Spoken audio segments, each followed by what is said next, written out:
off to Arkansas this past weekend, Jonesboro on Friday, Little Rock on Sunday.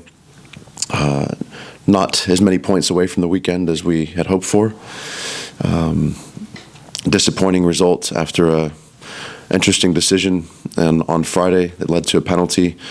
Lost 1-0 at Arkansas State. Had to regroup and make sure that we took something out of the weekend as we went off to Little Rock, and fortunately we were able to do that, put ourselves in a bit of a bind in the 84th minute. I think we conceded against the run of play, I would say, and 13 seconds later we were able to equalize. I think we're still very much in a maturing stage. Sometimes, some days we show great signs of maturity, and I think some days we show that we have a long way to go in that regard. And I think the players, for the most part, understand that. I think sometimes experience helps certain players understand it a little bit more. Sometimes experience gives that perspective. So you look at our upperclassmen, and I think they're realizing we've already put in a body of work this season, and that we're 11 games in.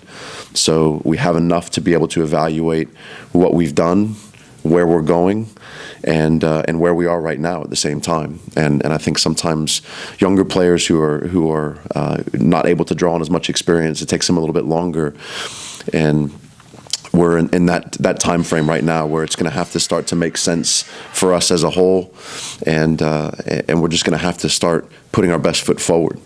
I haven't looked at the statistics, but I feel as if the first half of most of our matches we're not starting well, and we're not able to get into the rhythm quickly enough, and in those moments we're finding ourselves in difficult situations, certainly having to defend and drawing on our goalkeepers to make big saves to keep us in matches early, and it's just taking us too long to grow into games, which again I think is part of our maturation process that we have to try to expedite the best way that we can.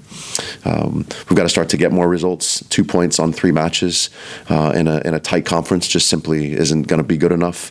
We find ourselves after 3 conference matches in 9th place, which I believe is exactly where we finished last year, and just not good enough. And we're all going to have to get better. That starts with us as a staff. We've got to make sure that we're being exhaustive in our preparation and making sure that we're providing as much useful information and insight to our players as we can ahead of matches, and help them do a better job of applying that information that they're receiving on match day, so that we can start to see the benefits and the rewards of the work that's been put in. I can't challenge or argue with the effort that they're making. I think they're working hard, but sometimes it requires us to work smart too. Hard work in and of itself is great, but it's not sufficient.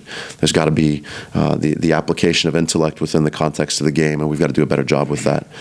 So that's certainly the plan moving forward. 2 big matches, App State and Coastal coming in this weekend. Both teams are going to give us all we can handle. That seems to be the story across the conference right now. I think with the exception maybe of South and maybe Troy at this point in time, everyone else is kind of beating up on each other, and South and Troy seem to be beating up on everybody.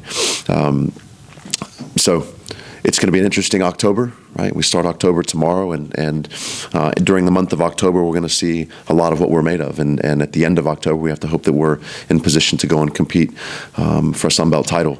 But we've got to get in first. And right now, although it's early and there's lots of soccer still to be played, we're on the outside looking in.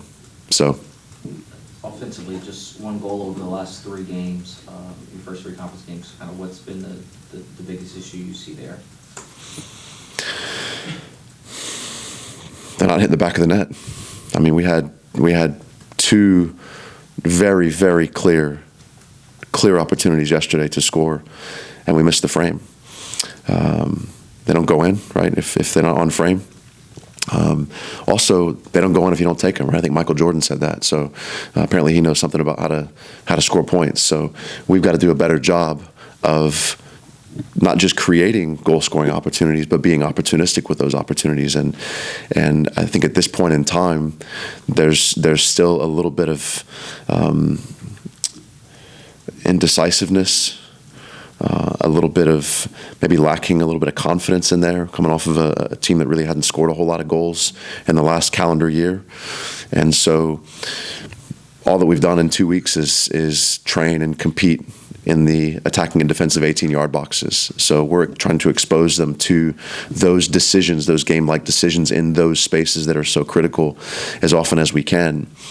I think at the beginning of the year, we've talked about this before, we conceded 12 goals in 3 games. Well, we're not conceding much anymore. Right, and I have to give kudos to our collective defending. It was never better than it was against South a little over a week ago. It was not as good this past weekend as it was the weekend before, but we still put ourselves in position to stay in games. We just have to be able to take our chances.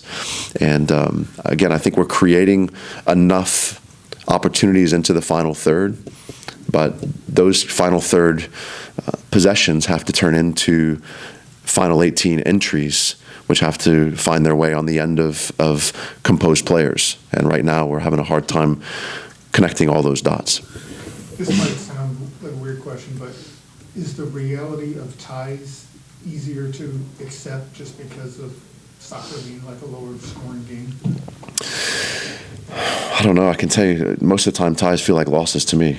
So I don't think it's a weird question. I think it's, when you're on the road to come away with a point, I think last week South was able to take a point away from us on the road. That's probably a good result on the back end of a weekend. For us to be able to come away with something as opposed to nothing feels better than it would have if we had lost, undoubtedly. But when you look at the opportunities we had to win the game, that's a little disappointing. It leaves that sour taste in your mouth. And furthermore, I understand we're in a result-oriented business, and as competitors, they should all want to win every time they step on the field. Part of that is competitive culture and understanding that if you're going to invest the time that we do to go out and train and to be in that setting all the time, you might as well stink and be good at it. Right, so let's go win matches, and let's have an expectation that we're going to go out to compete to win. And I think we're still trying to create that. It takes time. Team building takes time. Culture development takes time. Competitive culture takes time. And like I said, we've had some time. We're 11 games in. I think that's sufficient to make good strides. And arguably we have, but I might argue that we haven't made them enough, and they haven't been long enough, and we haven't made up enough ground that we need to, because I think all the other things become excuses, and I'm not interested in those things. Like I said, if we're going to go out, we've got to go out with the expectation and the desire and the commitment to win games. But most importantly, above all of those things, is the standard that we create for ourselves. And if we're going out, we might win 3-0 and not play well. And that win can mask the reality, right? Likewise, you might go out and play really well and have a chance to win it and draw 0-0, right? We did that last weekend. And out of that, you can draw some real value. But the inconsistency right now with which we're competing and we're applying our own standards, and I'm talking inconsistencies within the first 15 minutes of the match to the second 15 minutes of the match, from the first half to the second half, from Friday to Sunday. We aren't achieving that consistency, and for me, that's where the maturity comes in. We have to become more mature and be able to adhere to our standards no matter where we are, no matter whether we're training, no matter whether we're in the classroom, we're in the social settings, we're in the first half of a game, we're in the second half of a game, we're in a non-conference match, or we're in a conference final. Our standard is the most important. And right now, I think we're at a point where some of us within our program are having to figure out, we're going to be able to manage that standard, right? And the standard I'm set isn't going anywhere, right? So we're collectively going to have to do a better job of coming together, showing that maturity, and adhering to that standard day in and day out. Is there a way to accelerate that process to get everybody on that same page, or is it something that some have to just be there and the others are having to tell them to get left behind? I think it's a little bit of all of those things. Again, in a competitive world, oftentimes winning helps expedite. Right, winning helps expedite, and I've heard so many times, well, you guys have already won more than the program won last year. Who cares? That was last year, right? It's insignificant, right? So, and we have to make sure that we aren't listening to that, right? Because at the end of the day, it doesn't make any difference at all. Last year was last year. The program graduated players. We've got new players in. We've got a new staff. Everything's different, right? The whole team dynamics are different. And so what expedites it, I think, is courage. It takes courage in transition, right? It takes courage to be uncomfortable. And so the more willingness that we have to be uncomfortable in pushing towards and chasing down a standard that's higher than what we've experienced in the past for all of us, not just for the student athletes, but for us as a staff and us as a collective whole. In times of transition, you have to draw on courage, and you have to draw on resiliency, and you can't look for somebody else to do it for you, right? There has to be a true collective effort and collective commitment. And the great thing about this is what I love about this game and what I love about sport is all of these things transcend. They transcend the field. They transcend locker room. They transcend gender, right? Whether you're playing, whether you're playing volleyball, whether you're playing football, whether you're playing soccer, whether you're in a locker room that's 1-6, or whether you're in a locker room that's 6-1, all of these things are holistically applicable across the board. And if you have some consistency in staff and you have some consistency, then sometimes the strides that you're trying to make maybe not be so significant. But when you have a new staff come in and you have a real moment in time of transition, the only way to expedite it is to have everyone on board. And so courage, but unity of that courage. And our big focus right now in our program is unity, right? It's unity. And I've told them, I said, we don't have it yet. Right? We've got a vision that we're going to be a culture of champions, right? Well, champions not just raising the trophies, right? Champions is how you live a lifestyle. It's what you do every day, and it's how you adhere to that standard, both on and off the field, both for and with your teammates. And so the quicker that we get unity, the quicker we're going to see progress in that regard.